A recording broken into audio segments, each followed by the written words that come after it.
Questo programma è offerto da...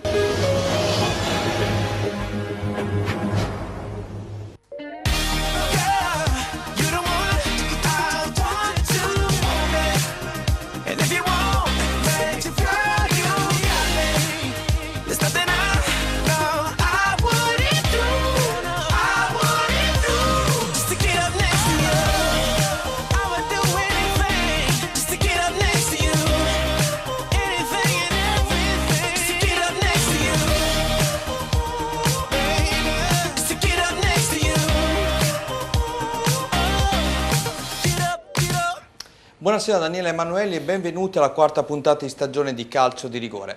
In Serie D, Girone F, il Cesena vince la prima partita in casa contro l'Agnone, seppur giocata sul campo neutro di Forlì. Per quanto riguarda l'Eccellenza, l'Alfonsine vince per 2-1 contro il Castrocaro e continua a comandare il campionato d'eccellenza regionale. Per quanto riguarda invece la promozione, duello a distanza che continua per quanto riguarda la lotta al vertice tra Ronco Edelweiss e Tropical Coriano.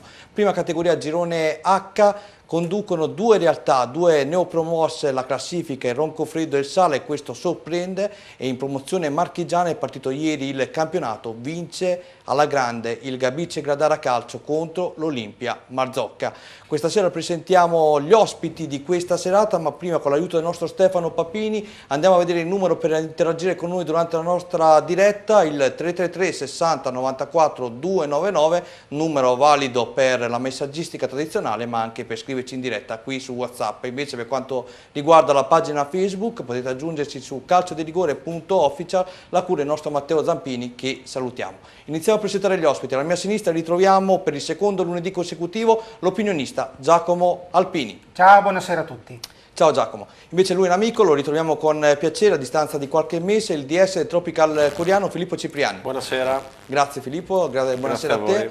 Prima volta nei nostri studi il portiere della FIA Riccione, tra poco vedremo anche il servizio inerente al match giocato ieri allo stadio Nicoletti, Alex Passaniti. Ciao. Buonasera. E infine lo ritroviamo, dopo un mese più a puntata, debutta questa sera per la stagione 2018-2019 l'opinionista Renzo Baldisserri. Buonasera a tutti. Ciao Renzo, allora io direi subito di partire con le grafiche per quanto riguarda la Serie D Girone F, girone che seguiremo con particolare attenzione in questa stagione con la nostra trasmissione Calcio di Rigore, quindi risultati e classifiche, caro Stefano, eccole qui. Città di Campobasso Francavilla 3-2, Isernia San Giustese 2-3, Jesina Sant'Arcangelo 2-1, Monte Giorgio Avezzano 3-2, Pineto Mattelica 2-0, Cesena Agnonese 2-0, tra poco vedremo il servizio, Real Giulianova Castelfidardo 1-1, San Nicolò Lecanatese 2-1, Savignanese Forlì 1-0, Vastese San Maurese 2-2. Andiamo a vedere la classifica dopo quest'ultima giornata. La San Giustese comanda insieme a San Nicolò e il Cesena 6 punti, Monte Giorgio, Jesina, Giulianova 4 punti, Forlì, Francavilla, Mattelica, Pineto, Sant'Arcangelo, Savignanese 3 punti, San Maurese 2, Città di Campobasso 1, Recanatese 1, Castelfidardo, Vastese 1, Agnonese, Isernia 0, Avezzano -3. Partiamo subito con il primo servizio dedicato a questa puntata, andando a vedere i gol, in particolare quello che riguardano le Emiliano-Romagnole, attraverso appunto il primo servizio. Sono Fabio Giancarlo, titolare della DTGF e Ford Italia. Vi vorrei presentare i prodotti che costruiamo in questa azienda. La nostra azienda, costruiamo forni di tutte le misure, impastatrici di tutte le misure, sfogliatrici per pasta di tutte le misure, varie sfogliatrici per la pasticceria, stand di pizza o stand di piada a secondo il vostro uso, griglie a pietra lavica e anche cuocipiade elettrici di varie misure. Vi aspetto in azienda. A Morgani di Forlì, il Cesena debutta in casa, si fa per dire, contro l'Olimpia Agnonese, formazione molisana. I bianconeri, trascinati da un pubblico caloroso, faticano ad andare in gol, ma riescono nell'intento di sbloccare la gara dagli 11 metri. Il rigore di Alessandro non lascia scampo all'estremo ospite. Il raddoppio per bene invece al 65esimo della ripresa, quando lo stesso Alessandro trova il diagonale vincente sull'angolo di copertura del portiere Kuzmanovic. Gol con la collaborazione del portiere ospite. Prima partita in Serie D, anche in questo caso davanti al pubblico amico ma non sul proprio campo, per la Savignanese che liquida i Forlì di misura grazie a un rocambolesco gol di Michael Guidi al 33esimo del primo tempo. Più avvincente e divertente il match che a Vasto in Abruzzo metteva di fronte la Vastese alla San Maurese. La squadra di Mastro Nicola passa con Zuppardo al 12esimo del primo tempo. La risposta della Vastese arriva 20 minuti più tardi. Lionetti fa quel che vuole in area avversa, la difesa rimane a guardare e il pari è cosa fatta. Nella ripresa succede tutto nel finale. All'87esimo Stivaletta sigla il gol del vantaggio locale, ma prima dei titoli di coda ci pensa Merciari al 93esimo a ristabilire la parità in campo. Perde invece per 2-1 il Sant'Arcangelo sul campo della Jesina, doppio vantaggio locale firmato a bordo dal dischetto Intrudo. Sant'Arcangelo che accorcia le distanze solo al 94esimo grazie a Cascione. Questi erano dunque i gol che riguardavano la fattispecie le partite del Cesena, della San Maurese e della Savignanese. Caro Giacomo, diciamo che la Savignanese non poteva fare che un debutto migliore, seppur sul campo neutro, davanti al proprio pubblico in Serie D, vincendo contro niente poco di meno che i Forlì. Sì, sicuramente è presto, però a mio avviso la Savignanese quest'anno potrebbe essere una delle rivelazioni di questo girone. Ricordiamo che il primo quarto d'ora della prima partita di campionato contro il Sant'Arcangelo è stato disastroso, ma dal quarto d'ora in poi ha fatto un buon gioco mettendo sotto il Sant'Arcangelo e adesso ha vinto contro il Forlì, una delle squadre favorite. Renzo, che effetto ti fa vedere il Cesena in Serie D? Hai visto l'immagine iniziale di questo servizio, quel pubblico che era presente ieri allo stadio Morgagni? Ma a me non è che mi sorprende, dispiace perché onestamente Cesena ha una storia calcistica che tutti conosciamo. Se trovandosi in quelle situazioni vuol dire che qualcosa hanno sbagliato. Purtroppo non è solo il Cesena, vediamo il Bari, sono altre società importanti. Io penso sempre dell'idea che sbaglia deve pagare. Chi sono le favoriti questo girone, a tuo modo di vedere? Dato che ci sono molte marchigiane, tu sei di Pian di Melito, le conosci molto bene. Ma direi che è un campionato molto difficile. Non ho detto che il Cesena vinca questo campionato, è la favorita. Però è un campionato molto duro, sono delle squadre fortissime, non è un campionato come gli anni passati che c'erano le squadre a Matarazzo come il Real Rimini e il Boiano. Quest'anno sono squadre veramente tutte allo stesso livello, perciò è chiaro che il Cesena è la favorita, però attenzione diciamo allo stesso Forlini, all'Avessano, sebbene anche ha avuto 2 sconfitte, squadra che secondo me ha lo stesso Recanati, diciamo che onestamente il campionato è ancora aperto, però è chiaro che lo stesso Matteliche, che poi mercoledì c'è proprio lo scontro tra Matteliche e Cesena. È un campionato, ripeto, apertissimo. È chiaro che il Cesena è la favorita.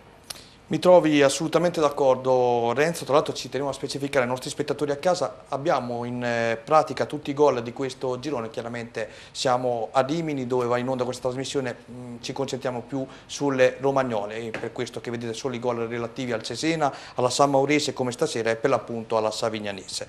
Bene, io andrei a vedere sempre con il nostro Stefano Papini la grafica per quanto riguarda il prossimo turno, così Renzo ha già anticipato qualcosa, c'è una sfida veramente interessante. E si gioca mercoledì, E si gioca di mercoledì, bravissimo, diamo anche la data esatta, il 26/9. Allora, Avezzano Castelfidardo, Forlì Pineto, Francavilla Montegiorgio, Jesina Savignanese, Matelica Cesena, questo è il big match che dicevi tu, Agnonese San Nicolò, Recanatese Isernia, San Maurese Real Giulianova, San Giustese Vastese, Sant'Arcangelo Città di Campobasso, che sarà ripresa proprio dalle nostre telecamere mercoledì, quindi questo ci tenevo a dirlo, poi trovate il nostro servizio sul nostro canale YouTube.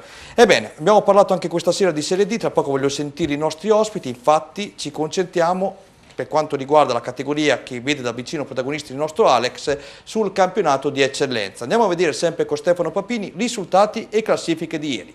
Alfonsine Castrocaro 2-1, Faenza Granamica 1-0, Fiariccione Copparese 1-1, Marignanese Castelfranco 1-2, Massa Lombarda Giovane Cattolica 2-1, qui arriva la seconda sconfitta in campionato per la Giovane Cattolica, Medicina Calcio Cotignola 4-1, Progresso Argentana 3-1, Sant'Agostino Diegaro 2-1, Sampa Imola Corticella 1-1. Andiamo a vedere la classifica dopo appunto il turno giocato ieri. L'Alfonsine comanda a quota 12, segue il Castelfranco a 10, Marignanese, Massa Lombarda, Faenza 7, Copparese, Giovane Cattolica, Diegaro 6 punti, Granamica, Sant'Agostino 5, Medicina, Progresso, Castrocaro, Sampa Imola, Argentana, Fiariccione 4, Corticella 3, Calcio Cotignola 0 punti. Alex, tra poco andremo a vedere la partita che ti ha visto ieri protagonista. Questa Fiariccione sta facendo un po' fatica inizialmente. Ricordiamo che mercoledì avete recuperato la partita, vinto di rimonta con Cotignola per 3-2. Sì, diciamo che sono arrivati comunque dei segnali positivi, visto che siamo riusciti a recuperare una partita che perdavamo 2-0. Poi ovviamente giochi sia il mercoledì che la domenica, magari la domenica non hai tutta la benzina che ti serve, infatti poi abbiamo mollato il secondo tempo domenica e ci siamo fatti raggiungere sull'1-1. Senti, quanto è importante giocare con un giocatore lì davanti come Docente? Perché ieri, tra poco lo vedrete anche voi spettatori nel servizio, il primo tempo ha tirato solo lui in porta per voi. Sì, diciamo che in attacco se non ci fosse lui non so chi dovrebbero mettere, perché Sicuramente è una squadra che ha molti giovani,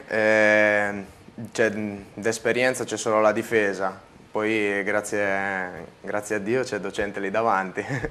Dimmi Giacomo, prego. Parliamo di Docente, ma ieri penso che il match winner tra virgolette, sia proprio lui, perché ha fatto 2 interventi strepitosi. Adesso infatti, prima che appunto continuiamo nel commentare la gara, andiamo a vedere questo servizio che riguarda da vicino appunto il nostro Alex, ovvero la partita di ieri giocata allo stadio Nicoletti tra Fiariccione e Copparese. Il servizio. Sei una società sportiva e vuoi avere un campo da Serie A? Start Green ti aiuta. Start Green propone sui campi sportivi per la rigenerazione il seme Blue Top Overseeding per il mantenimento del tappeto erboso e il concime Turf 4. Start Green è presente come azienda sul territorio romagnolo, online al sito semipratofertilizzanti.com o sui social, pagina Facebook Start Green. Infine disponibile per consulti telefonici gratuiti al 348 58 36 625. La Fioriccione cerca dopo la rimonta nel recupero di mercoledì sera contro i Cotignola altri 3 punti a Nicoletti. L'inizio mette in vetrina Docente che crea subito grossi grattacapi alla retroguardia ospite che si rifugia in calcio d'angolo. Lo stesso Docente si incarica del corner, pallone a cercare l'inserimento di Censoni che non trova fortuna. La FIA ha il predominio territoriale, Docente prova a pungere da calcio piazzato trovando il legno alla destra di Catozzo grazie anche all'involontaria deviazione della barriera. Altra azione della FIA, Docente serve il compagno Cuomo che calcia da posizione favorevole in bocca a Catozzo, ma il gol è nell'aria. Lo stesso Docente è a sfruttare un'incertezza in uscita di Catozzo che involontariamente gli serve l'assist del vantaggio riccionese, meritato possiamo dire vedendo il dispendio di energie creato nel finalizzare numerose occasioni da rete. Nella ripresa si segnala il primo intervento di Passaniti nel deviare in corner questo colpo di testa di Teloli. Lo stesso Passaniti vede finire poco dopo il fendente di Taribello sul fondo. Si rivede a distanza la FIA con l'asse Docente sottile con quest'ultimo che non riesce a inquadrare il bersaglio. La FIA vorrebbe il raddoppio, Zafferani vince un contrasto ma la battuta ma Catozzo c'è. Poco più tardi arriva il legno colpito da Sottile grazie a un colpo di testa che termina appunto alla destra della porta difesa dal portiere ospite.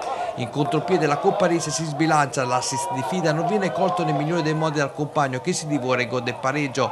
La Copparese però inizia a prendere coraggio, la FIA esce dal campo e Passaniti risponde da campione su questo tiro angolato di Maghini, ma prova e riprova e dopo un batti e ribatti in area locale il neo entrato Marchi trova l'acuto vincente riportando la gara sul risultato di parità e facendo esplodere soprattutto i numerosi supporters giunti dalla provincia di Ferrara. La FIA non c'è più e la Copparese rischia di farla grossa, è un grosso scherzo a Riccione quando Passaniti in uscita ci mette la testa e poi copre perfettamente la porta su questa battuta di Marongio che si spegne al lato. 1-1 il finale, ma FIA dimandata, troppo Docente dipendente.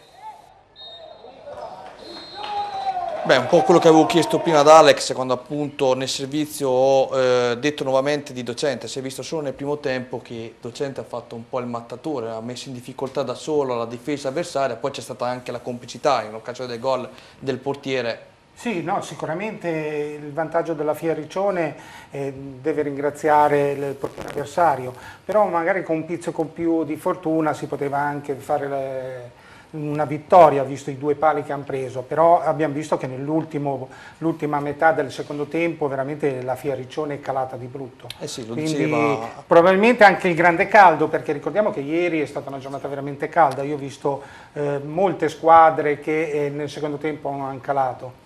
Ecco perché hai fatto le immagini brutte tu del Bellare, perché faceva caldo e quindi hai ripreso male, ho capito. Quindi questa è la bella No, quelle immagini di ieri sono bellissime. A fine anno ti darò un premio per le peggiori immagini per quanto riguarda. Alex, voglio tornare su di te. Mi dicevi partita dai 2 volti, primo tempo più voi, secondo tempo sono venuti fuori loro, però oltre alla cattiveria agonistica e forse la fisicità che tu mi dicevi che è venuta a mancare, non si poteva fare di più secondo te a livello di concentrazione più che altro? Non riuscivate proprio a tenerli quelli della Copparese?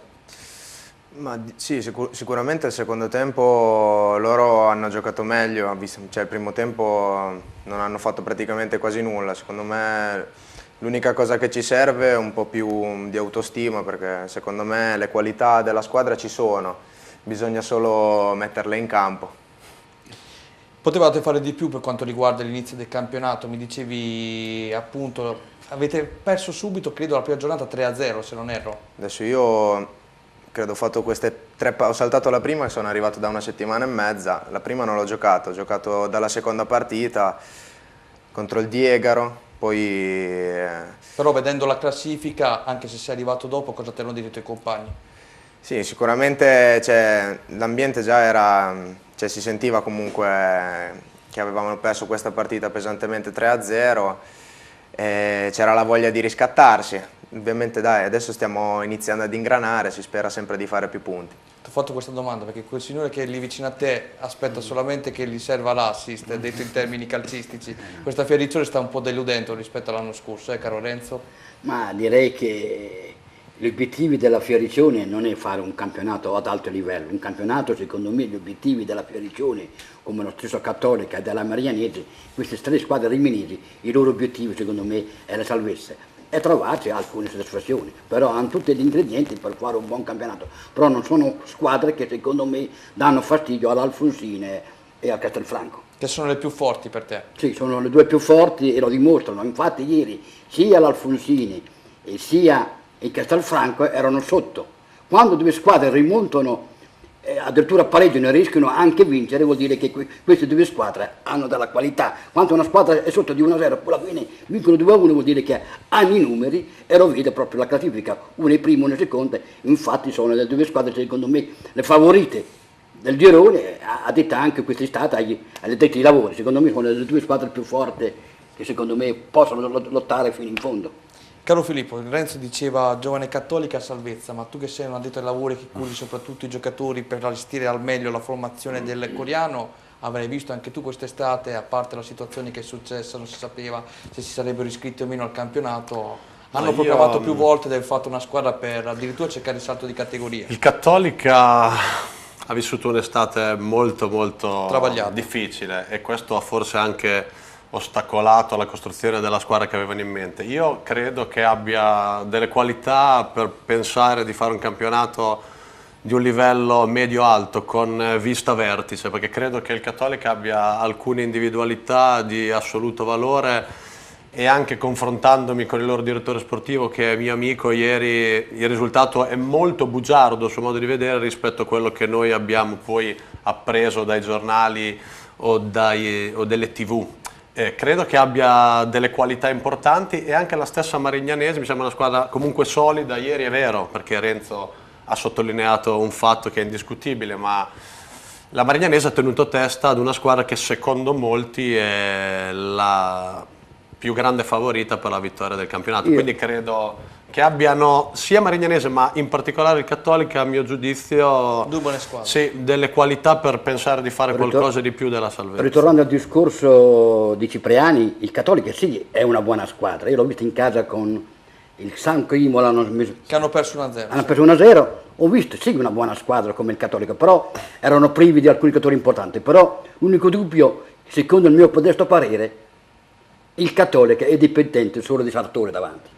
Forse gli manca a fianco una grande punta per arrivare ad altri traguardi. Diciamo che il bomber che aveva lo scorso anno non è stato sostituito, almeno vedendo i primi Sartori troppo solo, vorrebbe a lui a fianco a lui un uomo importante che gli dia una grossa mano, allora il Cattolica potrebbe puntare veramente in alto. E poi diciamolo, c'è anche un grande tecnico come Angelini, sì, ma anche lì sia la Marignanese e sia il Cattolica hanno due grandissimi allenatori, perciò possono fare i risultati. E invece Alex, ti chiedo a quale modello ti ispiri a livello di Serie A come portiere? Chi vorresti assomigliare?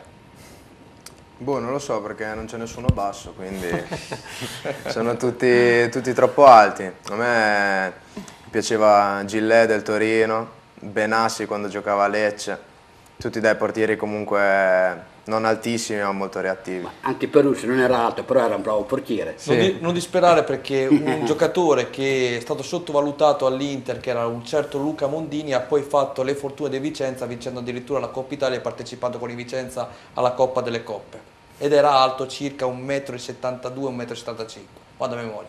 Quindi non disperare. E poi dopo la partita di ieri credo che il Riccione abbia un bel portiere. Poi non mi smentire, perché sennò dopo non faccio più il tuo procuratore. Dai che sto scherzando. Andiamo a vedere il prossimo turno per quanto riguarda l'eccellenza. Anche qui gare importanti e belle, delicate. Vediamole un po' tutti assieme. Argentana, Massa Lombarda, calcio Cotignola Progresso. Si spera che Cotignola, del nostro amico tecnico che era venuto l'anno scorso, Folli, Andrea, possa comunque quantomeno risorgere un attimino perché è in difficoltà, questo occorre dirlo. Copparese Alfonsine, Corticella Fia Riccione, non facile questa trasferta, Diegaro Medicina, Faenza Sampa Imola, Giovane Cattolica Marignanesi, il derby, quindi questo è il big match di giornata, Granamica, Sant'Agostino, Castelfranco, Castrocaro, altro bel big match, giusto? Sì, confermo, sono le gare per eccellenza della prossima Anche giornata. un bel match anche Copparese Alfonsine. Anche quello, perché bisogna vedere l'Alfonsina appunto come risponderà in vista anche dell'incontro delicato per quanto riguarda Castelfranco in casa col Castrocaro. Bene, questo era per quanto riguarda l'eccellenza. Adesso ci spostiamo in promozione perché vorrei sentire un pochino di più rispetto a voi due che vi amo, siete bravissimi, però il nostro Filippo. Prima con il nostro Stefano andiamo a vedere risultati e classifiche. Del Duca Ribelle Civitella 2-1, Reno Pietracuta 1-1, Ronco Edelweiss Stella 3-0, Russi Cervi, vedete le immagini anche tra poco di questa partita, 0-0, San Pietro in Vincoli Morciano 3-1, continua a perdere in Morciano 4 gare su 4, poi andiamo avanti, San Pierana Gambettola 2-1, Torconca Football Cava 3-1, Tropical Coriano Igia Marina 2-1, vedrete le immagini anche di questa partita, Bis Misano Frattaterme sospesa per un infortunio capitato al direttore di gara. Andiamo a vedere la classifica, dopo il turno di ieri, Ronco Edelweiss comanda insieme a Tropical Coriano a quota 12, segue Del Duca Ribelle 10, Cervia, Bis Misano, Stella 7, Igia Marina, Russi, Torconca, San Pierana 6 punti, Gambettola, San Pietro in Vincoli 5, Football Cava, Reno 4, Pietracuta 1, Civitella, Frattaterme, Morciano 0 punti. Stefano, rimanimi un attimo per piacere sulla classifica, perché con Filippo volevo appunto chiedere, è un po' presto, però troviamo la squadra che lui rappresenta come direttore sportivo, in vetta alla classifica. Innanzitutto te lo aspettavi un coreano che avesse una partenza così importante rispetto ad altri anni, perché il coreano almeno negli ultimi 3 anni non mi ricordo una partenza sprint come questa. Ora, tocca ferro, sì, guarda, no, non riesco ad andare molto indietro con la memoria, perlomeno per quella che è la mia conoscenza delle cose. Ti dico con molta onestà, lo speravo più che me lo aspettavo. Credo che quello che abbiamo ottenuto in queste 4 gare sia legittimo dal punto di vista dei risultati e di conseguenza dei punti, per cui sono molto felice di questo avvio di stagione, questo è innegabile. Siamo tutti molto felici per quello che la squadra è riuscita a proporre e a produrre in questo avvio di stagione. Come hai detto tu, è molto presto per fare proclami o per avere una dimensione reale della nostra forza, però siamo anche ottimisti rispetto al valore del nostro organico. Ma quest'anno credo che rispetto allo scorso anno, quando tu sei stato ospite anche qui, che hai spiegato che avevate avuto soprattutto problemi offensivi, quest'anno io vedo proprio anche attraverso le tue parole più sicurezza di questa squadra. Quindi siete consapevoli appunto delle vostre forze fino in fondo, toccando ferro, ripeto ancora una volta, sappiamo che il Ronco è veramente la vera corazzata di questo girone, però il coreano ci sarà fino alla fine secondo me. Sì, sicuramente, perché innanzitutto abbiamo confermato diciamo la parte tecnica, nel senso il sottoscritto, ma anche l'allenatore e i suoi collaboratori. Da questa base di partenza abbiamo fatto un'analisi approfondita su quello che poteva essere necessario a questa rosa per essere migliorata. Abbiamo dovuto prendere decisioni anche molto difficili rispetto ad alcuni giocatori che erano da tanti anni in questa società e rappresentavano qualcosa che andava anche al di là di un semplice giocatore. E abbiamo integrato un organico che secondo me era già valido, con elementi che portavano delle qualità e delle caratteristiche che secondo noi l'anno scorso mancavano, e quindi oggi posso dire che abbiamo una rosa più ampia con delle caratteristiche che l'anno scorso non avevamo. Vedi Farneti, faccio un esempio, cito un singolo per evidenziare un tipo di calciatore che l'anno scorso ne è mancato, un punto di riferimento offensivo che avesse una certa struttura e ci permettesse poi anche in determinate circostanze di calciare una palla e avere un calciatore in grado di farti respirare, eccetera. Quindi far risalire la squadra, esatto. Chiaramente ottimo, io direi 2 partite abbiamo ripreso fino adesso del coreano, devo dire veramente giocate un grande calcio. Quindi andiamo a vedere, lo facciamo vedere anche a voi spettatori, la partita di ieri del coreano contro l'Igea Marina. Credi davvero che bastino poche parole per trasformarti in un romagnolo doc? Al ristorante Brusarul da sempre esaltiamo la nostra bella Romagna nel modo più genuino. Prova i nostri piatti a base di pasta fatta in casa e le nostre pizze cotte nel forno a legna. Timbota, il nostro motto. Da sempre offriamo qualità. Siamo attrezzati di ampio parcheggio esterno e isola per bambini. Ristorante Brusarul, via Sant'Arcangiolese, Poggio Berni. Info 0541 68 81 80 o brusarul.com. 4 partite e 4 vittorie, il coreano alza la voce e fa sul serio, squadra ben amalgamata che esprime un ottimo gioco e si vede la mano del suo tecnico Zagnoli che gusta il Sangiovese mentre il presidente applaude la sua creatura e se magari non fosse per l'antipasto chiamato Ronco, il pranzo sarebbe davvero completamente gradito. Pranzo che oggi viene diviso con l'ospite chiamato Igea e proprio il coreano parte subito all'attacco. Borghini già in gol alla prima a domicilio ci prende in gusto, si invola ma Berardi risponde presente. Il portiere che gioca con una vistosa maschera al viso in forma di protezione non le manda a dire alla propria difesa. Il pallino del gioco rimane in possesso dei locali che con Briad minacciano nuovamente la porta difesa da Berardi, mira da regolare. Prima sortita dell'Igea con Bellavista che chiama Romani all'attenzione. Lo stesso Bellavista inventa per capitare Righini, cui tiro viene bloccato in 2 tempi da Romani. È una partita piacevole quella in scena allo Stadio Grandi con Della Rosa che chiama nuovamente l'attenzione Romani, ma ci vuole ben altro per sorprendere l'estremo di casa. Poco dopo è il coreano a passare dalla bandierina Bucai innesca Farnetti che sale in cielo senza l'uso dell'ascensore e di testa batte Berardi per l'1-0 Tropical. Complimenti per l'attaccante in maglia numero 9, meritati. Ma l'Igea non ci sta e Bellavista, che si ricorda di avere un piedino fatato e un'agilità da giocatore che può indossare quelle scarpe che un tempo si chiamavano pantofole d'oro, trova il pareggio in questa maniera. Che dire davanti a questa meraviglia? Solo applausi e replay meritato ad opera del nostro Paolo Arcangeli. Con le immagini dalla tribuna passiamo direttamente al campo per l'inizio della ripresa che vede subito il coreano proiettarsi in avanti nuovamente con un colpo di testa, ma questa volta la firma dell'autore porta nome e cognome di Gabriele Ricci, gol del 2-1. E la festa è compiuta. L'Igea non ci sta, da corner scatta l'intesa tra Casadei e Mama, ma la sfera termina al lato. Alto calcio piazzato per il coreano, bloccato questa volta da Berardi senza problemi, ma la formazione di casa, non sentendosi sicura, continua ad attaccare. Combinazione tra neoentrati firmata da Vitaioli Casalino con colpo di testa di quest'ultimo terminato sopra la traversa. Forze fresche per Zagnoli, ma Lilaie non c'entra lo specchio della porta. Termina qui una partita bella vincente tra 2 belle realtà del nostro territorio che giocano un calcio spregiudicato senza timore di ottenere il massimo obiettivo. Questa volta ad avere la meglio è stato il coreano che confeziona il 4º successo di fila in altrettante gare.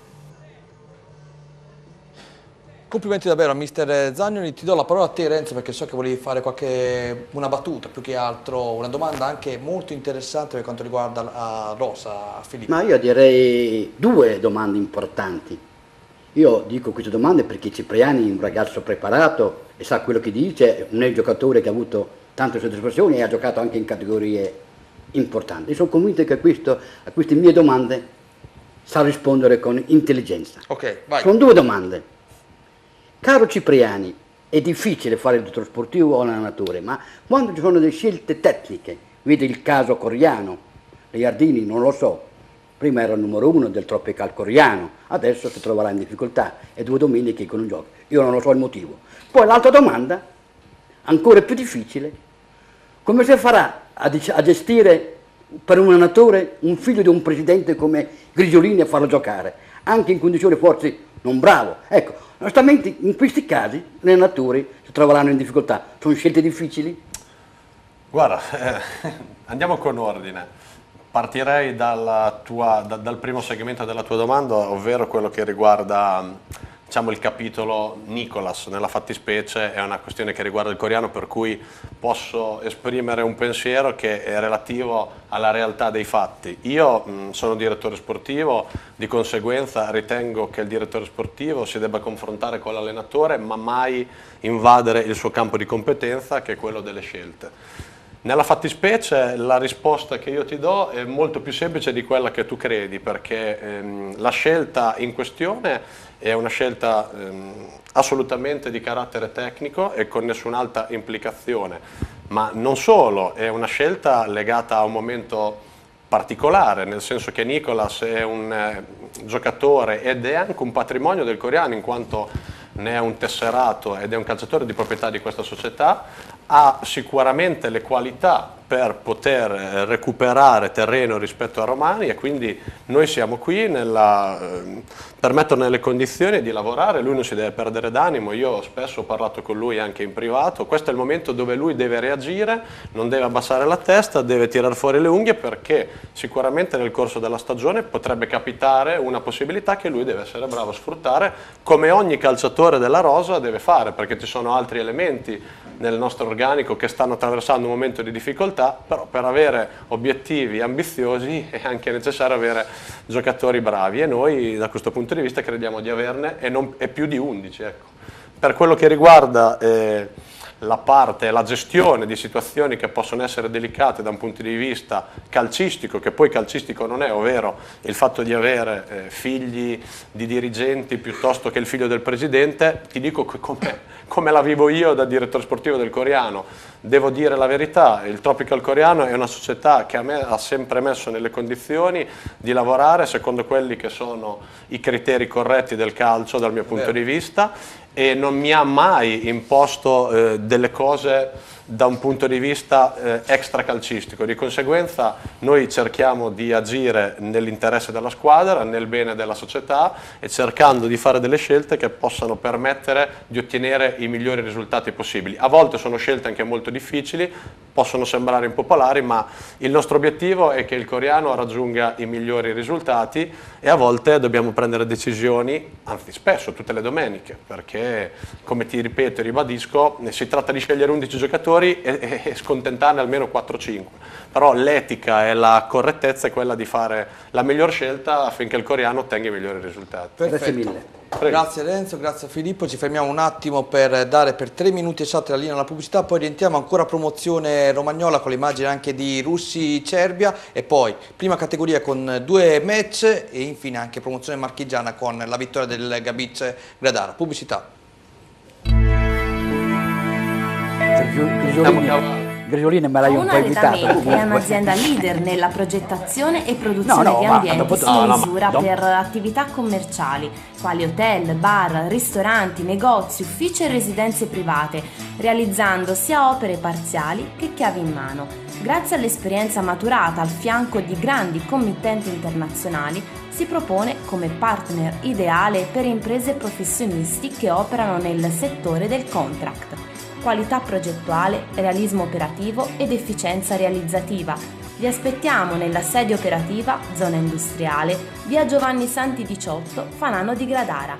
Credi davvero che bastino poche parole per trasformarti in un romagnolo doc? Al ristorante Brusarul da sempre esaltiamo la nostra bella Romagna nel modo più genuino.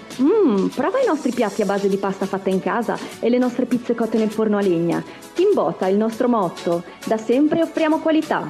Siamo attrezzati di ampio parcheggio esterno e isola per bambini. Ristorante Brusarul, via Sant'Arcangiolese, Poggio Berni. Info 0541 68 81 80 o brusarul.com.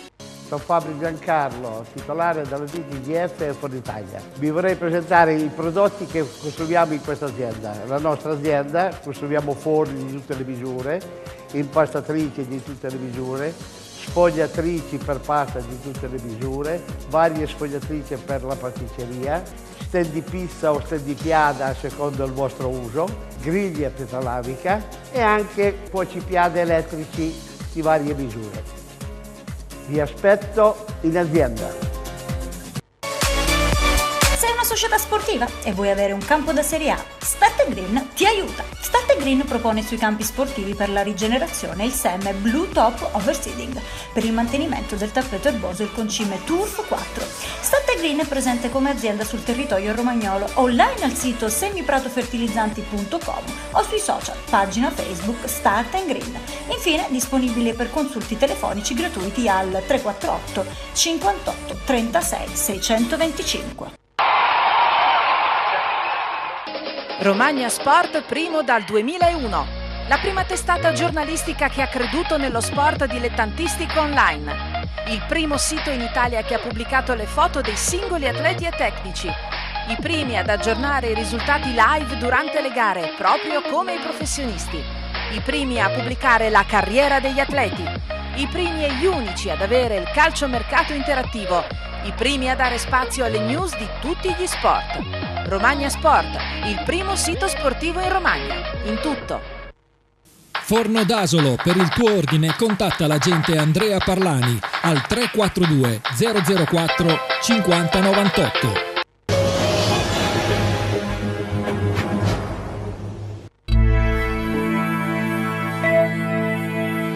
Ringraziamo come sempre il nostro treno di sponsor e poi vi ricordo l'appuntamento del giovedì sera con Fase di Crescita, il terzo format che si aggiunge in questa stagione a Sport Up e Calcio di Rigore dedicato ai settori giovanili. Questa settimana giovedì sera a partire dalle ore 20:30 qui sul canale 86 avrete modo di conoscere il settore giovanile del Pietracuta Calcio, quindi mi raccomando 20:30 qui giovedì sera su Rete 8 VGA Telerimini. Andiamo avanti con la promozione romagnola perché mentre chiedo al nostro Stefano Papini di mandarci le immagini inerenti a Russia e Cervia, eccole qui, le vediamo adesso, 0-0 il finale.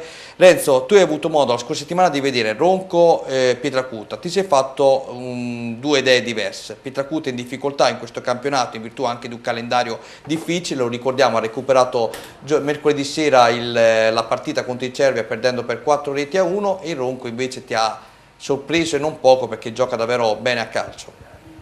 Sì, io alcune domeniche fa, la seconda o terza domenica, ho visto Pietracuta Ronco e veramente sono rimasto perplesso perché ho visto un grandissimo Ronco. Adesso io non ho mai visto giocare il Coriano, non ho mai visto giocare diciamo, il del Dugaribelle, però stando alla classifica queste quattro, vale a dire Ronco, Tropical Coriano, lo stesso Ribelle del Duca Ribelle e lo stesso Cervia rispettano ampiamente i loro valori. Ritornando alla gara di Pietracuta Ronco, ho visto un grandissimo Ronco. Davanti io ricordo un Bernacci che tutti conosciamo, faceva dei nomi, un Righi, un Buonavitacola. In queste categorie fanno la differenza. Mentre invece il Pietracuta l'ho visto male, specialmente nel reparto difensivo, e lo sta dimostrando che sia con il Ronco sia con il Cervia fra domenica e mercoledì ha subito ben 7 reti.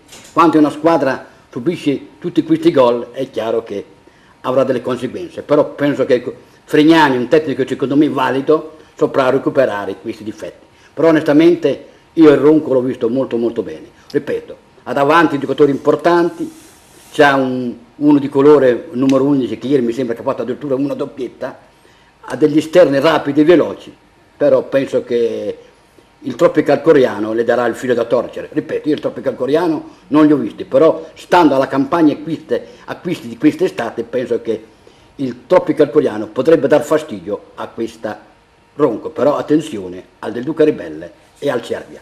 Andiamo a vedere il prossimo turno, grazie nel frattempo a Renzo. Eccolo qui, un turno molto interessante. Cervia Torconca, Fratta Terme Reno, Football Cava del Duca Ribelle, Gambetto la Vissimisano, Igia Marina Civitella, Morciano Calcio Tropical Coriano, altro interessante match. Vediamo se Morciano riuscirà a staccarsi dalla casella 0 per quanto riguarda i punti. Pietracuta, San Pietro in Vincoli, Ronco e Edelweiss Russi, Stella San Pierana. Qui ce ne sono davvero tante di gare. Gambetto la Misano interessante, poi Morciano Tropical Coriano, Ronco e Edelweiss Russi, le tre più interessanti. Direi anche il Cervia Torconca.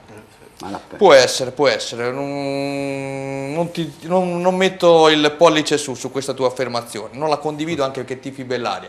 Andiamo a vedere adesso proprio il prossimo, anzi quello che è successo ieri in prima categoria girone H che riguarda il tuo caro Bellaria. Non so cosa ha fatto ieri, però lo andiamo a scoprire adesso. Athletic Poggio Mondaino 2-1, Bacchia Cesenatico Ronco Freddo 1-3, Bellaria Granata 1-4, Riva Azzurra Miramare Alta Valconca 1-1, Sant'Ermete Real San Clemente 1-2, Savio Calcio Sala 1-2, Verrucchio Riccione Big Match, vedremo tra poco le immagini 1-1, Vissinova Fetta Gatteo 3-0. Andiamo a vedere la classifica che ci aiuta il nostro Stefano Papini, sta arrivando, eccola qui. Ronco Freddo e Sala, 2 neopromosse al comando a quota 6 punti, Granata, Vissinova Fetta, Athletic Poggio, Real San Clemente 4, Mondaino, Gatteo, Bacchia Cesenatico 3, Riccione, Verrucchio 2, Alta Valconca, Riva Azzurra Miramare 1, Sant'Ermete, Savio, Bellaria 0 punti. Allora, caro Giacomo, ieri sei andato a vedere Bellaria Granata, una sintesi veloce di quello che è successo ieri, poi tra poco vedremo il servizio. Che idea hai avuto di questo Bellaria e soprattutto che idea ti sei fatta della formazione di Cantoni per quanto riguarda il Granata? Io penso che per quanto riguarda il Granata, già settimana scorsa abbiamo già detto molto e che confermo anche questa settimana. La squadra di mister Cantoni è una bella realtà, gioca bene al calcio e anche ieri ha meritato di vincere, anche se dobbiamo dire che il secondo tempo è stato non bellissimo e caratterizzato da alcune decisioni arbitrali che hanno ridotto la squadra di Bellaria con 9 elementi, quindi non c'è stata partita nel secondo tempo, però il Granata è veramente una squadra che può lottare ai vertici con queste 2 neopromosse. Hai fatto bene a ricordarlo, sono 2 neopromosse che per il momento sono ai vertici del girone. Bisogna conoscere bene i giocatori, adesso sarò curioso appunto di andarli a riprendere per avere un'ottica per quanto riguarda queste 2 neopromosse, perché non ho mai avuto modo di avere un contatto proprio dal vivo a livello di riprese televisive. Bene, l'avevamo annunciato prima, io direi di partire con Verrucchio Riccione in scaletta, se non erro, caro Stefano. Vediamoci prima il big match e poi torniamo sulla partita che ci ha appena commentato il nostro Giacomo Alpini. Primo servizio. Forno d'Asolo, per il tuo ordine contatta l'agente Andrea Parlani al 342 004 5098. Big match del girone H di prima categoria in scena Verrucchio tra i padroni di casa e Riccione. Le squadre arrivano da pareggio entrambe per 1-1 alla prima giornata di campionato, rispettivamente con San Clemente e Athletic Poggio. La partita entra subito nel vivo quando i rosanero vanno vicino al bersaglio dall'angolo. Bertaglia impatta il pallone di testa, ma Tacchi si dimostra superlativo. Al 12esimo brutto infortunio a corsa a Mazzocchi, giocatore per cercare l'anticipo mette in piede a terra malamente con il ginocchio che si gira, sarà costretto a lasciare il campo, piuttosto auguri di pronta guarigione. 4 minuti più tardi Tolomeo recupera palla a centrocampo e tenta di sorprendere Maggioli con un pallonetto impossibile che si perde a fondo campo. In chiusura di prima frazione, contropiede pericoloso per i Verrucchio. Tentoni apre per Genghini che in corsa spara a botta sicura, ma Endao allontana il pericolo. Dall'altra parte è invece Tolomeo ad essere messo nelle condizioni di colpire, ma Semprini salva sulla linea un tiro non certamente irresistibile dell'attaccante riccionese. Ad inizio ripresa il Riccione però rimane in 10 uomini per l'espulsione di Endao, doppia ammonizione per lui e corsa anzitempo negli spogliatoi. Sembrerebbe che il Riccione potrebbe accusare il colpo, ma invece non è così, anzi è Tolomeo dall'altra parte d'astuzia a proteggere la sfera in area di rigore nella seconda colonna, ingannando anche il direttore di gara Guerra. Il replay a cura di Elisa Drudi ci aiuta a capire meglio se c'è stato o meno l'impatto. Libero arbitrio, ma quel che è sicuro è che lo stesso Tolomeo si presenta da dischetto con Mangioli che indovina l'angolo, ma il pallone si infila alle sue spalle per l'1-0 ospite.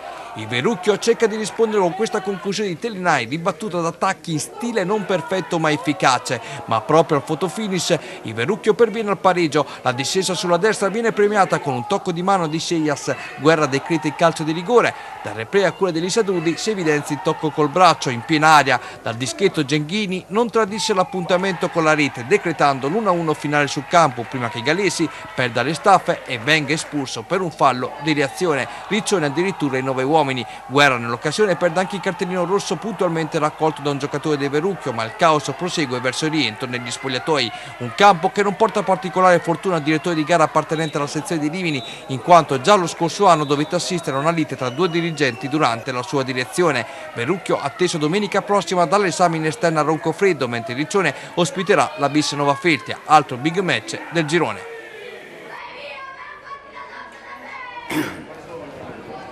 Ricordiamo che tutte le immagini sono presenti nel nostro canale YouTube. Giacomo, il rigore c'era o non c'era quello del Riccione?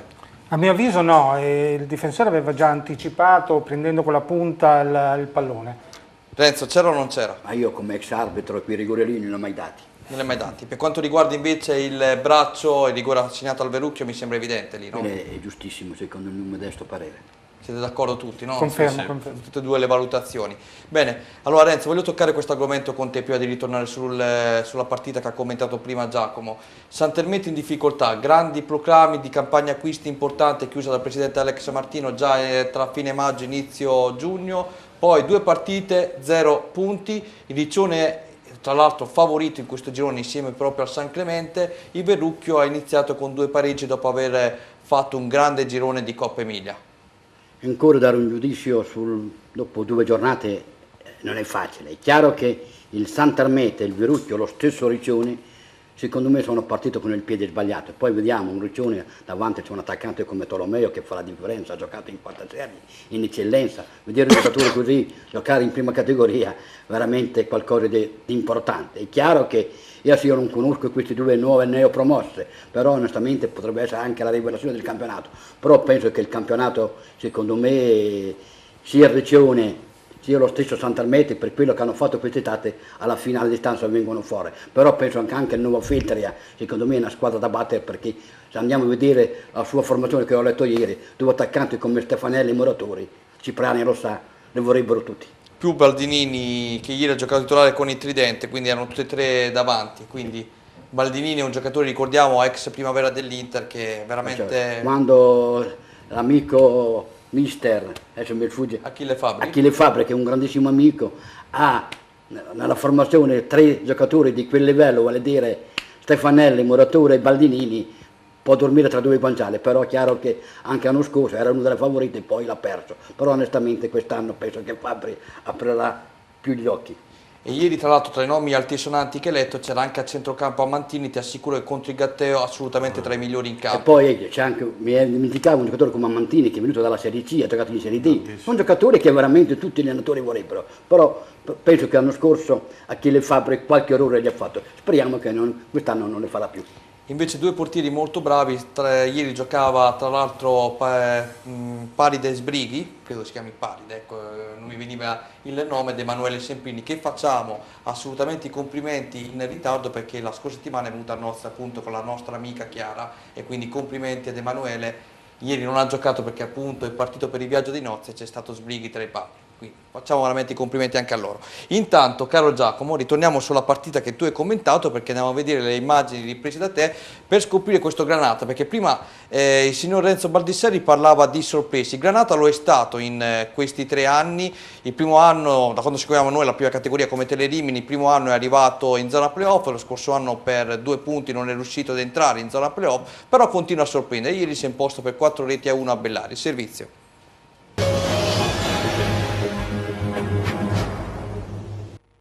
Ogni giorno 30.000 persone leggono altarimini.it. L'informazione in tempo reale su Rimini e provincia. Scarica l'app gratuita. Allo stadio Ranni fa i suoi soldi di stagione davanti al proprio pubblico il Bellaria 4.0. 4 le retrocessioni conosciute dell'Adriatici, precipitati dalla Serie C fino alla prima categoria. L'avversario di turno si chiama Granata, che alla prima ha pareggiato con Nova Feltria. Il Bellaria invece, dopo la sconfitta di Mondaino, svela le carte tra le mura amiche. Il tempo di mettere il pallone a terra, il Granata a quarto è già in vantaggio. Dalla bandierina traversone per il colpo di testa vincente di Marroni, che sigla così 1-0. Il Bellaria non pervenuto lascia mettere a Granata, che dalla distanza chiama alla presa il portiere Mignani. Dalle parti di Oreste il primo pericolo perviene al minuto 14, quando da una discesa sulla sinistra di Aragao nasce questo traversone che mette in difficoltà la difesa ospite, ma è il tempo di rinviare la palla oltre la metà campo che il Granata trova il raddoppio con Foschi. Boni inventa, Foschi trova il pertugio giusto, bucando per la seconda volta la porta locale. 2-0, abbraccio dei compagni e particolare dedica per l'amore della sua vita per il centrocampista in maglia numero 8, classe 89. Il Bellaria, col solito Aragao, chiama al primo intervento del match Oreste, costretto a distendersi e a rifugiarsi in angolo, ma lo stesso numero 1 deve arrendersi al 20° quando Gambuti mette al centro per la corrente Arruti, che indovina l'angolo vincente alla sinistra del portiere. 1-2 giochi riaperti, ma in realtà la squadra ospite continua a premere sull'acceleratore da una mischia di rigore su punizione battuta da Boni. In qualche modo la difesa adriatica riesce a salvarsi. Aragao con la solita progressione segue questo traversone, ma quando arriva ad impattare il pallone si dimostra stanco. Oreste ringrazia e il Granata va vicinissimo al bersaglio quando dal corner arriva il colpo di testa di Mucci, che si stampa sulla traversa prima di rompete le righe, che arriva con questo tiro di Limoni bloccato da Mignani. Ripresa meno dinamica della prima frazione di gioco con l'immagine di Giacomo Alpini, ci spostiamo sul tris del Granata, azione che si sviluppa sulla sinistra. Limoni va a prendersi palla, mette al centro per Foschi, che trova la personale doppietta ma si infortuna in occasione del gol. Cambia fascia ma non il colore offensivo quando Boni, servito, tenta la conclusione a rete, pallone sul fondo. L'ultimazione porta al gol di Mancini, serie di finte e pallone a infilare l'incolpevole Mignani per il 4-1 finale di una partita che mette in luce una corazzata destinata a stupire anche in questa stagione. Per ribellare la sensazione che il campionato sarà tutto in salita. Sì, ieri c'è stata tra l'altro anche la prima vittoria dell'Athletic Poggio per quanto riguarda la guida tecnica di D'Amato, che salutiamo e riabbracciamo in queste categorie, il mister che aveva avuto l'esperienza con la Juniores qualche anno fa del Rimini. Poi ovviamente volevo sottolineare appunto Roncofreddo e Sala come due neopromosse siano lì in testa. Il Santermete aspetto il presidente Martino, perché l'ho fatto apposta prima a dire che ha fatto tanti proclami, perché voglio qui, di sicuro Martino penserà, adesso abbiamo iniziato male, vedrai che recupereremo. No, ma penso anch'io che a breve il Santermete tornerà nei piani alti, anche perché è vero, due neopromosse, una può essere anche una rivelazione, ma non penso che durino fino in fondo. Durino fino in fondo, quindi sicuramente per quanto riguarda Santermete e Riccione a breve le ritroveremo nei piani alti. Senti, mi fai l'ultima battuta per quanto riguarda un bomber che è ritornato a giocare in queste categorie, tu l'hai conosciuto con me, che l'abbiamo seguito con Veronica, con Renzo negli anni passati, come Willy Muratori che ieri ha fatto 2 gol. Io penso che si commenti l'ultima frase che hai detto, ieri ha fatto 2 gol, domenica scorsa ne aveva fatto un altro, 3 gol su 2 partite, sta facendo la differenza, lui è un vero bomber, quindi complimenti alla Nova Feltria che può schierare un attacco di tutto rispetto, forse di una categoria superiore a quella che sta facendo. Bene, andiamo a vedere il prossimo turno, così chiudiamo la parentesi, ci spostiamo in promozione marchigiana. Roncofreddo Verrucchio, questo è un bellissimo big match. Gatteo Bacchia Cesenatico, Granata Alta Valconca, Mondaino Rivazzurra Miramare, Polisportiva Sala Athletic Poggio, Real San Clemente Bellari Giamarina, Riccione Vis Nova Feltria, altro big match di giornata, Savio Calcio Santermete. Bene. Andiamo a vedere adesso classifiche e risultati per quanto riguarda il Gabice Gradara Calcio, promozione marchigiana, girone A, la vedete adesso in sovraimpressione. Cantiano Laurentina 1-0, Gabice Gradara Olimpia Marzocca, vedete i servizi 3-0. Ilario Lorenzini, Loreto 1-0, Mondolfo, Anconitana 1-2, primo successo anche per Ancona in questo girone, Osimana, Villa San Martino 3-0, Veneranda, Filotranese 1-2, Valfoglia, Vigor Senigallia 1-1, Villa Musone, Osimo Stazione 1-3. Andiamo a vedere la classifica dopo l'ultimo turno, anzi il primo che si è giocato ieri. Al comando le squadre che ovviamente hanno vinto tutte a 3 punti, Gabice Gradara, Osimana, Osimo Stazione, Anconitana, Cantiano, Filotranese e Ilario Lorenzini, Valfoglia, Vigor Senigallia 1 punto, Laurentina, Loreto, Mondolfo, Veneranda, Villa Musone, Olimpia Marzocca e Villa San Martino 0 punti. Prima di sentire il nostro Renzo Baldisseri che ci dirà qualcosa in più in merito alla partita che ha visto ieri, si è divertito tantissimo, questo ve lo dico già, andiamo a vedere il servizio inerente alla vittoria del Gabice Gradara Calcio per 3-0 sull'Olimpia Marzocca. Servizio. A1 Arredamenti è un'azienda leader nella progettazione e produzione di ambienti su misura per attività commerciali, quali hotel, bar, ristoranti, negozi, uffici e residenze private, realizzando sia opere parziali che chiavi in mano. Grazie all'esperienza maturata al fianco di grandi committenti internazionali, si propone come partner ideale per imprese e professionisti che operano nel settore del contract. Qualità progettuale, realismo operativo ed efficienza realizzativa. Vi aspettiamo nella sede operativa, zona industriale, via Giovanni Santi 18, Fanano di Gradara. Esordì di campionato per il Gabice Gradara Calcio davanti a pubblico amico. I rossoblù vogliono ben figurare in questa stagione dopo 2 sofferte salvezze nelle passate edizioni. L'avversario di quelli tosti, al Maggi arriva l'Olimpia Marzocca tra le formazioni più quotate per entrare in zona playoff, ma il Gabice Gradara, trascinato da un grandissimo pubblico, parte con il dicito di Papini. Testa bassa, pedalare e portare a casa con il sacrificio i migliori risultati. E l'asse composto da Bastianoni, colui che crea, per Simoncelli, colui che realizza, sembra prenderlo alla lettera. È così che nasce il vantaggio del Gabice Gradara già al 10° minuto. Il replay a cura di Antonello Pace ci permette di gustare la prodezza del numero 11. La risposta dell'Olimpia Marzocca non si fa attendere. Lo scambio tra Terré e Bassotti porta alla conclusione Pianelli. Celato tira un sospiro di sollievo, ma il Gabice Gradara gioca in scioltezza, a tratti reca spettacolo di pura follia quando Grassi porta a spasso il pallone, accende Bastianoni. I due si trovano ad occhi chiusi prima che Bastianoni depositi l'assist numero 2 nei piedi di Simoncelli, ma l'attaccante questa volta non trova il raddoppio. Ma dalla bandierina al minuto 25 il Gabice Gradara congela il match, passa in sottomisura, si trova sul piede caldo il pallone del 2-0, completando 25 minuti di grande calcio. Il Marzocca ha il merito di non demordere, Celato viene chiamato alla respinta su questo tiro da fuori aria, poco dopo si complica la vita da solo quando azzarda un'uscita nel cercare l'anticipo su Moschini, ma per sua fortuna Bassotti non ne approfitta. Ad inizio ripresa il solito Bastianoni alimenta Simoncelli che in progressione si mostra poco lucido davanti alla porta avversaria. In questa manovra piacevole prende coraggio anche il baby Fredducci che assiste il compagno Bastianoni in questa discesa che sa tanto di tris, ma in qualche modo il Marzocca sventa il pericolo. Il Gabicce Gradara però commette l'errore di specchiarsi a un certo punto permettendo a Moschini di riaprire i giochi, ma peccato per lui che Celato di inizio gara abbia messo il cartello con il divieto di gol. Muraglia umana, verrebbe da dire. Grassi dalla distanza dall'altra parte ci prende gusto e per poco non trova il gol della domenica. Il caldo si fa sentire ma non danneggia lo spettacolo visto in campo, anzi Marzocca si divora un'altra occasione con Terrei. Dall'altra parte il Gabicce Gradara da calcio piazzato ferisce l'avversario. La punizione di Bastianoni la rivediamo attraverso il replay curato dal nostro Antonello Pace, gemma meravigliosa che batte l'estremo Brunelli. Da corner quantomeno il Marzocca vorrebbe dimezzare le distanze, ma anche in questo caso Celato ci mette i guantoni nel negare la gioia del gol a Pianelli. Termina qui la gara con il Gabicce Gradara che vince meritando i complimenti dei propri tifosi e facendo valere sul campo la legge del più forte. Olimpia Marzocca rimandata, ma occorre dire che nonostante il doppio e poi triplice svantaggio la squadra di Giuliani non muore mai, caratteristica importante nel proseguo di una categoria durissima per tutti.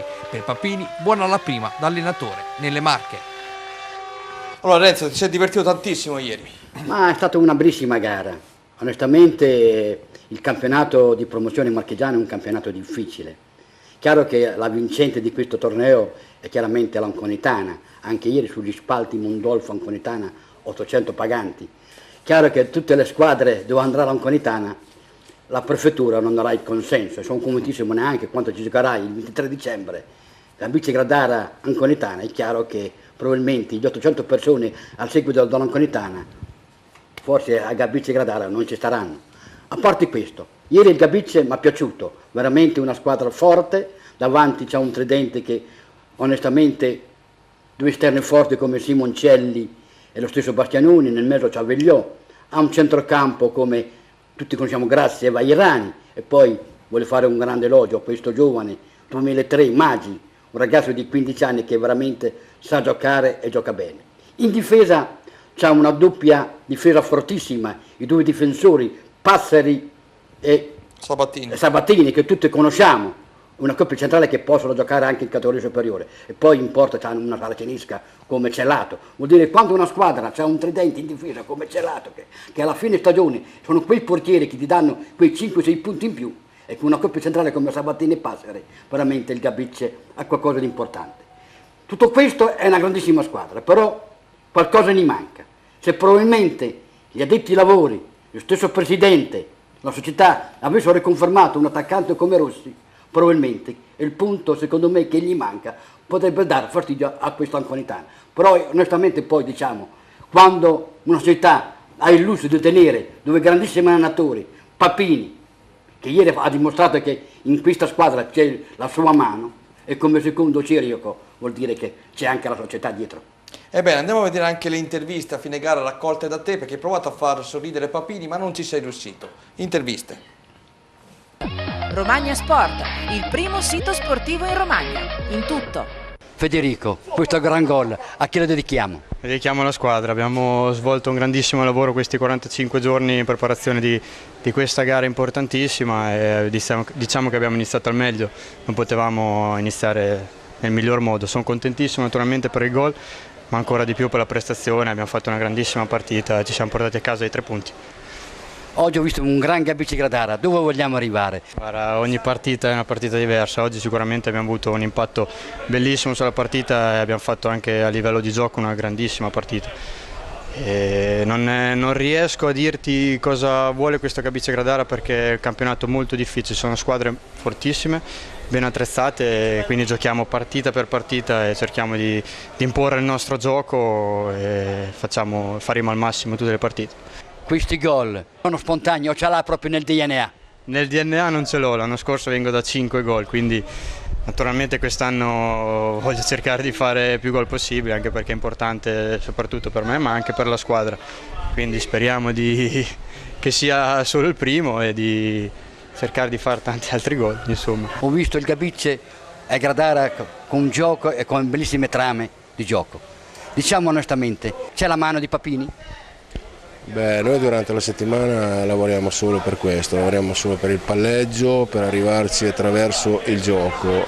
Diciamo che l'ultima cosa che deve venire fuori, che dobbiamo fare, è trovare la palla lunga in profondità. È chiaro che questa qui è una soluzione quando trovi avversari che ti danno comunque profondità da attaccare, giocano molto corti, quindi ci può stare anche la palla sopra, però ci vogliamo arrivare col palleggio e quando lo facciamo è bello da vedere anche per chi è che è in tribuna a sostenerci. Con quegli occhiali mi sembravi in Moscone, tu mi sembravi.